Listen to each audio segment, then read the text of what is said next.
All right, everyone, welcome back to another deep dive. Today, we are diving straight into the 2024 election. And trust me, you are not going to believe this one. Yeah, this is wild. We're going to be looking at a poll that has seriously shaken things up. Yeah. Remember 2020, when Biden won Wisconsin by like a hair? Well, this new poll suggests we might see a similar nail-biter this time around. But get this, in a state almost no one saw coming. Oh, I'm so ready for this. So, okay, for today's deep dive, you send over a transcript from this YouTube video about a poll. This poll is out of Iowa. And let me tell you, this poll is shocking. Like, seriously Oh, shocking. man. Like, jaws on the floor. Did that really just happen? Right. Kind of shocking. And it's from Ann Selzer, who's like the queen of Iowa polling. Her track record is basically flawless. She's like the Nostradamus of Midwestern elections. Totally. Seltzer's known as the gold standard for a reason. She's not just predicting who wins in Iowa. She nails the margin of victory, too. Like, in 2022, we predicted Chuck Grassley would win by 12 points. And he did exactly 12 points. Okay, color me impressed. So when this gold standard pollster drops a bombshell, everyone pays attention, especially when it flips everything we thought we knew about the race on its head. So tell me, what did this poll show? Yeah, get ready for this. Seltzer's poll has Kamala Harris leading Trump in Iowa. And not by a little bit either. We're talking 3 whole percentage points. Harris at 47%, Trump at 44%. In a state that Trump won pretty easily a few years ago, this is huge news. Wait, hold on a sec. Iowa, the land of cornfields and caucuses. It's considered a swing state, right? Meaning it could go either way in an election, but it has leaned Republican in recent years, hasn't it? You're right, it has. Trump won Iowa by about 8 points in 2020, and even more convincingly in 2016. But even then, you could see the gap narrowing. His margin of victory was smaller in 2020. It hinted that maybe things were shifting a little. Okay, so Seltzer's poll shows an even bigger swing toward the Democrats, like an 11-point swing. But this is just one poll, right? Why is everyone freaking out so much? It's not just any poll. It's Ann Selzer. She's been ridiculously accurate for years. And even when she's slightly off, it's only by a point or two, never anything like this. And to illustrate how seriously people take her, well, let's just say the Iowa GOP chair was not expecting this result. He'd already tweeted predicting a Trump landslide. I guess someone forgot to tell him that polls don't care about your tweets. Ooh, burn. I love it when reality bites back. So this isn't some random outlier poll. This is a sign that something big might be happening in Iowa. But is this just an Iowa thing, or could this point to something bigger? If we connect this to the bigger picture, it's definitely worth asking if we're seeing a larger trend here. If Harris is making these kinds of gains in Iowa, could she be doing the same in other swing states that were close in 2020? Places like Wisconsin and Michigan, which ultimately decided the election. The YouTube video dives into some possible explanations for this, and it gets pretty interesting. Okay, I'm all ears. Let's unpack those explanations and see if we can make sense of this potential political earthquake. Okay, so spill the tea. What does this video say is shaking things up in Iowa and potentially the whole country? Well, one of the biggest factors the video points to is Iowa's recent abortion ban. See, Iowa went from being a state that Obama won twice to having one of the most restrictive abortion laws in the country. We're talking about a ban after just 6 weeks, with very few exceptions. Wow, that's a huge change. But how could that affect the presidential election? I mean, Republicans have been pushing for these types of bans for years, right? They have, but this is where it gets really interesting.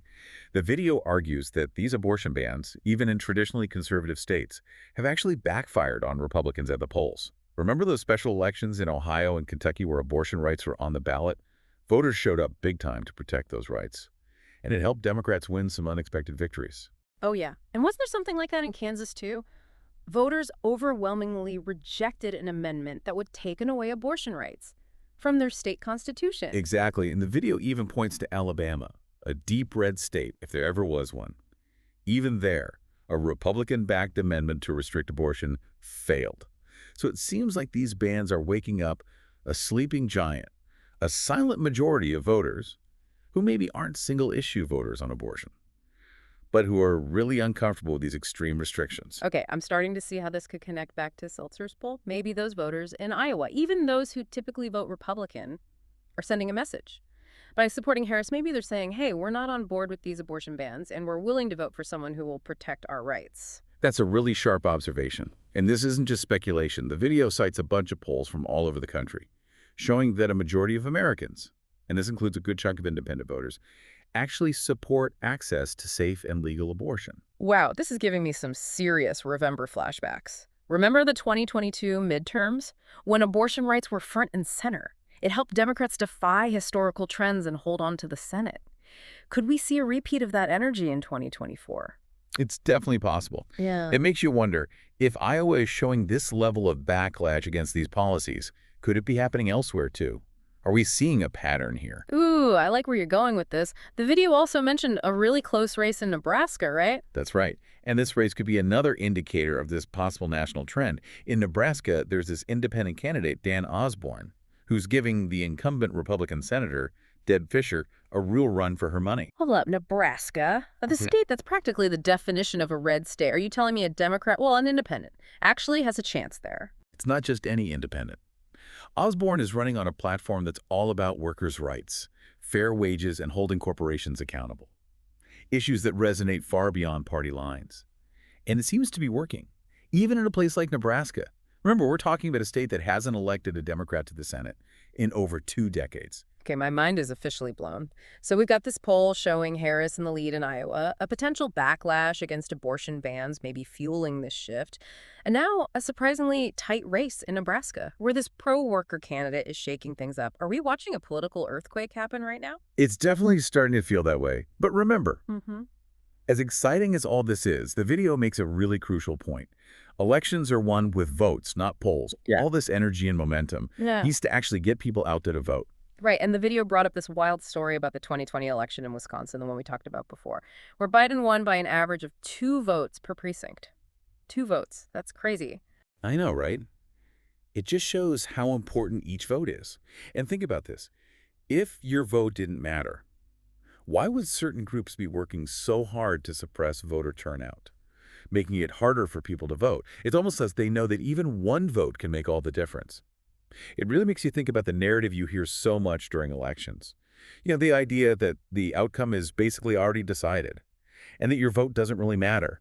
The video author thinks that this is a tactic, especially by those in power, to suppress voter turnout. If people think the election's already been decided, they're less likely to actually go out and vote.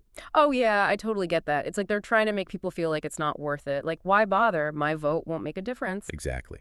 And the video even points to Trump's campaign strategy as an example. Mhm. Think about it. He's been holding rallies in deep blue states, places like California, New York, New Mexico, Colorado, where he's got practically zero chance of winning. You're right. It's like he's trying to project this image that everyone supports him, even in places where he's really unpopular. But isn't that kind of a waste of time and money? Not really. The video author says that these rallies aren't actually about winning those states. It's about creating this idea that he's going to win no matter what. It's all about appearances, to make it look like he has way more support than he really does. And then if he loses, he can just point back to those rallies and say the election was rigged. Whoa, that's pretty sneaky. So the video is basically saying, don't fall for the tricks. The race is closer than it looks, and your vote really does make a difference. Exactly. And this goes back to those tight races we were talking about. Iowa, where Harris is surprisingly in the lead, Mm-hmm. and Nebraska, where Osborne is challenging the status quo.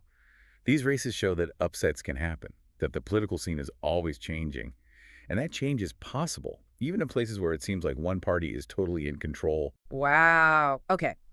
I am definitely fired up now. This whole deep dive has been crazy. That shocking poll in Iowa, the idea that we could see a comeback of pro-worker, pro-choice energy all across the country.